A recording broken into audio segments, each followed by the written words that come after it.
Breaking down Estacado sports. This is the Matador Fan Zone podcast from 100.7 The Score. Good Monday evening. Welcome into the High School Fan Zone on a Monday night, last Monday of October. Is that correct? Brennan? Are we in the final week of October? I believe so. I guess Saturday's November 1st. There we go. Friday is Halloween. That is my dad's birthday. My dad will be 86 years old on Halloween. That's a lot of Halloweens to be around. We're going to jump into the High School Fan Zone with Eric Ward. He just texted and said he is stuck at a light right now, so we'll get in him. I definitely want to get Eric in here to talk. This is a big week for high school football in Lubbock. Every week's a big week for high school football when you live in Texas. But this week, arguably, I was thinking about how to phrase this. There's a game Thursday night at Lowry Field that I would qualify as the biggest district game between two public city teams, maybe in the last decade and a half. Liberty comes across town to take on Estacado, 7 p.m. Thursday at Lowry Field. That's the HubCityPreps.com game of the week. That was a no-brainer. Both teams are undefeated in District 2-4A Division II. Both teams are headed to the playoffs. Both teams are really good. This is they don't get much bigger than this. Now, Lubbock Christian and Trinity Christian have played a couple of TAPS district games in November that had some meat. I think 2019 or 2020 they met in early November when they were both undefeated in district. Those were huge games. Coronado and Monterey had one a couple of years ago when I think maybe both were undefeated, but this is Liberty and Estacado are two teams. Estacado actually broke into the Dave Campbell Class 4A Division II rankings this week, I believe for the first time maybe since early in the preseason. They're number 21. Liberty's been in the rankings. I'm not sure why they haven't popped back up in there. Their only loss this season is to the team that's number 4 in the rankings right now. This is huge. This is two teams. I believe they'll divide when they get to the playoffs. I think Estacado will go big school. Liberty will go small school. So it will be the only time they play this year, but it's going to be a game that decides that district championship, and I think will kind of determine how far both these teams can go. I think they've both got a chance to do some damage in the playoffs this year. I'm really looking forward to seeing a little bit of a contrast in styles. Both teams are really good at what they do. There's some pretty big keys. Anytime you talk about taking on Estacado, solving their speed or controlling their speed is a big one, and that's something that Liberty's going to have to contain with for the Matadors. Taking on Liberty's diversity on offense and their physicality on defense are going to be the keys. We're going to talk to Eric Ward. Joe Sexton comes in tonight. I'll have some more stuff with both coaches on the website later this week. This is I hope you can detect the excitement in my voice because this is a big one. HubCityPreps.com will be out there in full force on Thursday, and it's just going to be a huge game. While we're waiting on Eric, let's go through last week's football results. Let me get here. Thursday night, Coronado had another rough one. Lost to Amarillo High 79-6 out at Lowry Field.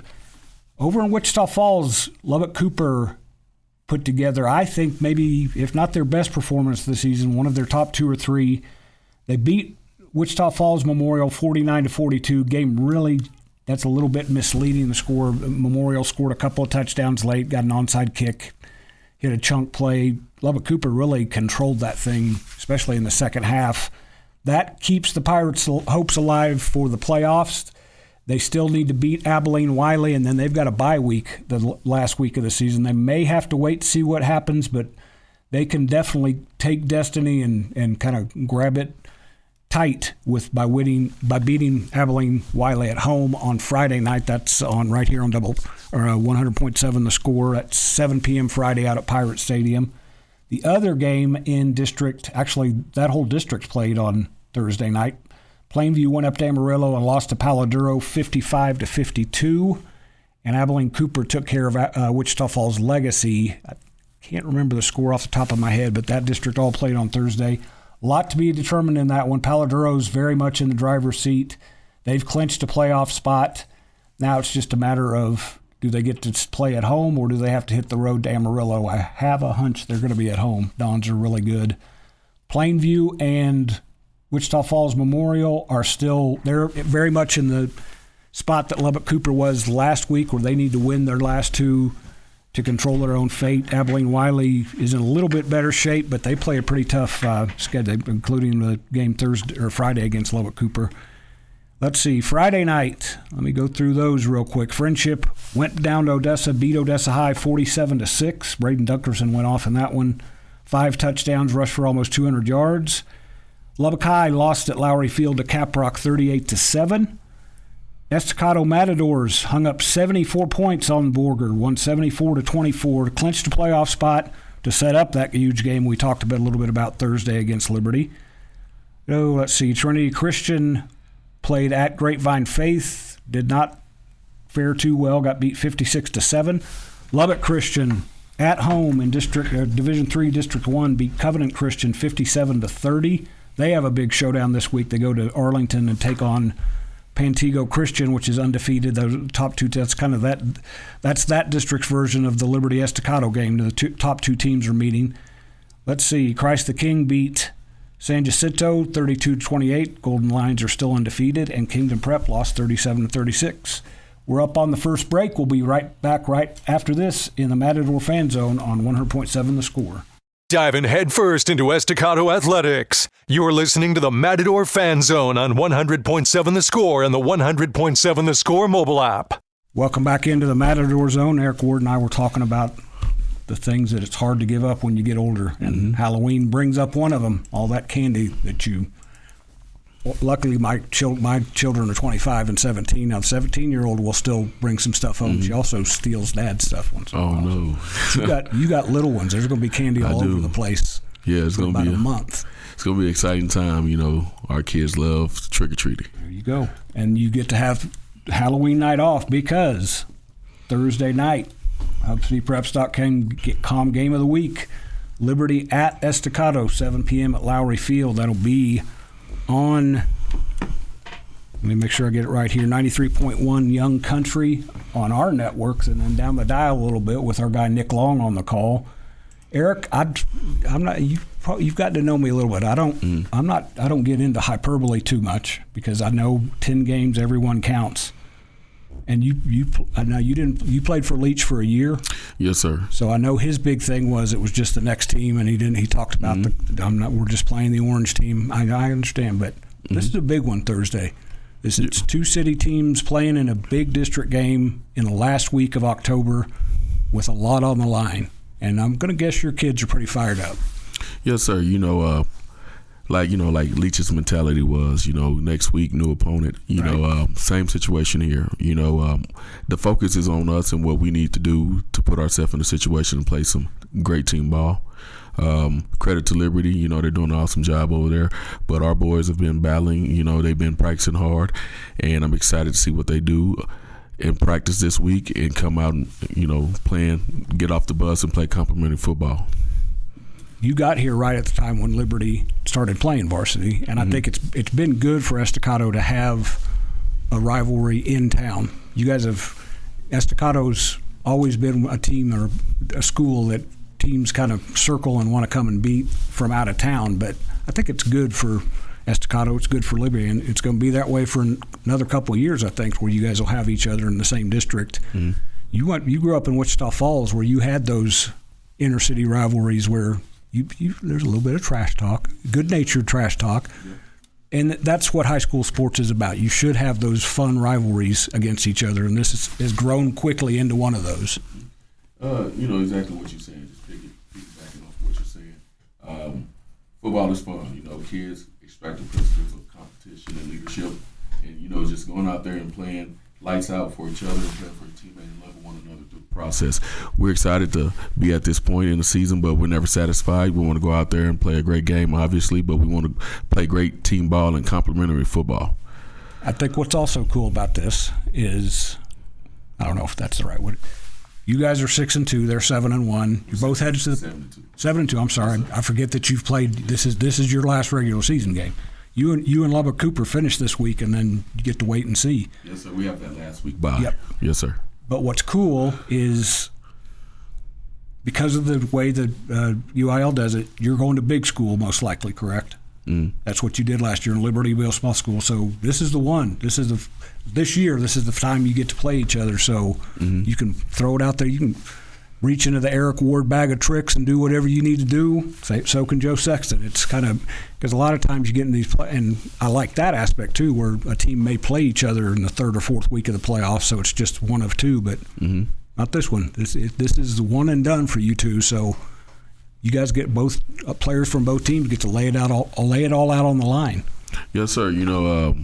It's funny that you say that, but we just, we attack this week like it's any other game. We just want to go out there and play our game, our brand of football, which is playing fast, hard, and physical, and going out there and getting off the bus and being tough throughout the game. You just don't have to take a very long – well, neither team has to take a very long bus ride this week. So what do you have to do well against them? Because they're 7-1 for a reason. They do a lot of things well.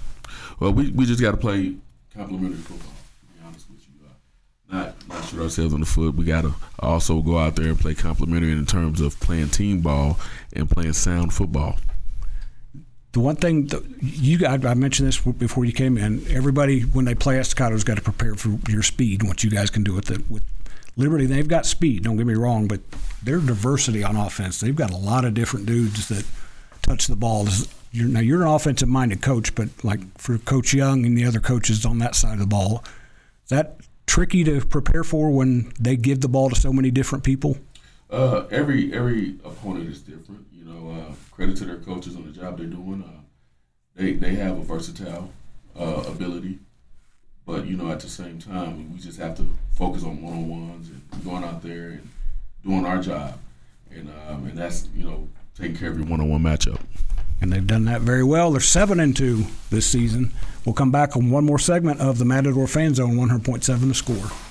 Your inside look into Estacado sports.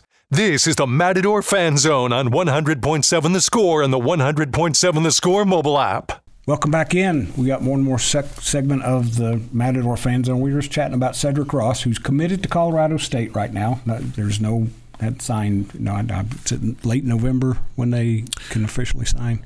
I believe so. The new things have me confused about when they can sign and all that. He's going to be a midterm graduate, which is awesome. He's awesome. Taking care of business in the classroom. Colorado State let their coach go, so that always changes things a little bit. So Cedric may have a decision to make. I think he looked very good in some of that red and black that you wore, but that's outside of that's above my pay grade. So we'll just leave that at that. Me too. What I do know about is two really good high school football teams here in Lubbock, Texas. The other cool part about this, what I was talking about, is whoever wins, whoever loses this game, there's still a lot of season to go, I think, because I feel like you two teams have a chance to, you and Liberty have a chance to play. You're going to have to beat some good teams when you get to the playoffs. The district right below us, the South District, Scott, I think they had, I don't know if you saw, you guys broke into the Dave Campbell rankings today. Wow. And I think two or three of the teams in that district that you would play, I think, second or third round, they're in there as well. So, but I think you guys have gotten better and better.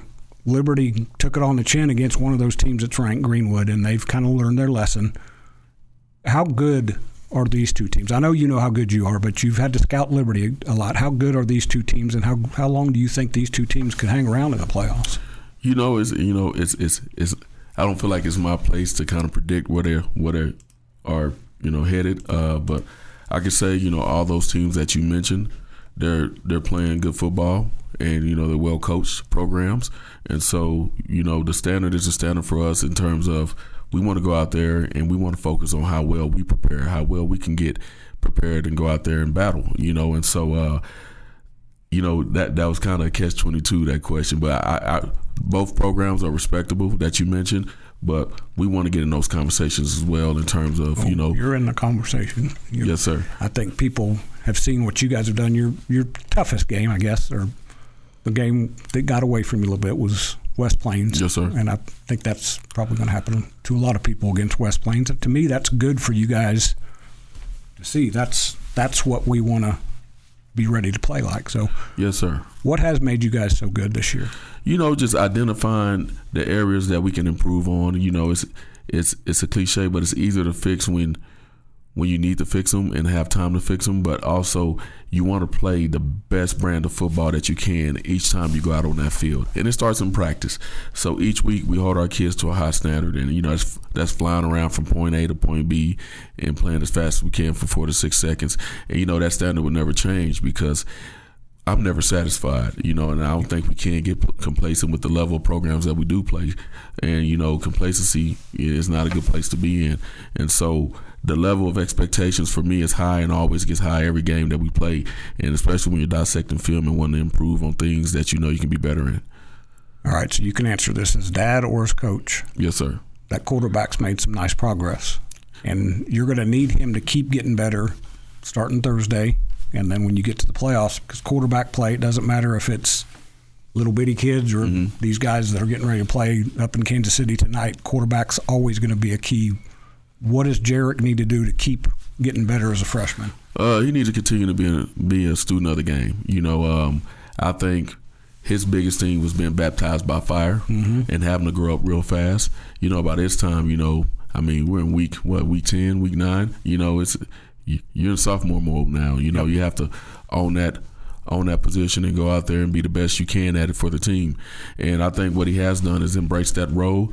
But, being a student of the game and continuing learning to improve and striving to be better is what I always hold him to. And, I'm his worst critic, and at the same time, I have a high expectation for him, and I'm harder on him. Better be careful with Mom. Yeah. Now, I will say this, and I'm sure that you didn't game plan it out this way.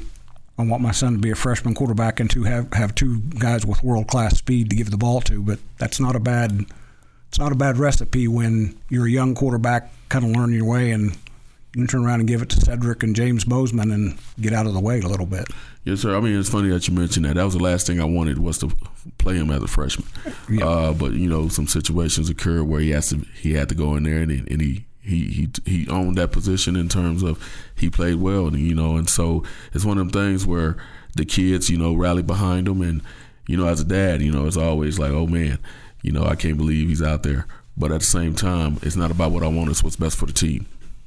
He also gets to give the ball to number 77 a couple times. Big V scored a couple of 2-point conversions. I saw that smile. Yeah.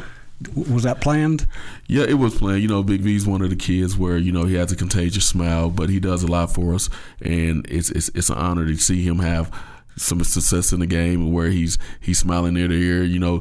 Linemen, they don't get enough credit because they're the focus point of the team, in my opinion. They're the heartbeat of any team. And so it's good to just get those guys recognized. I texted you. I would not want to get in that young man's way if I was a defensive guy.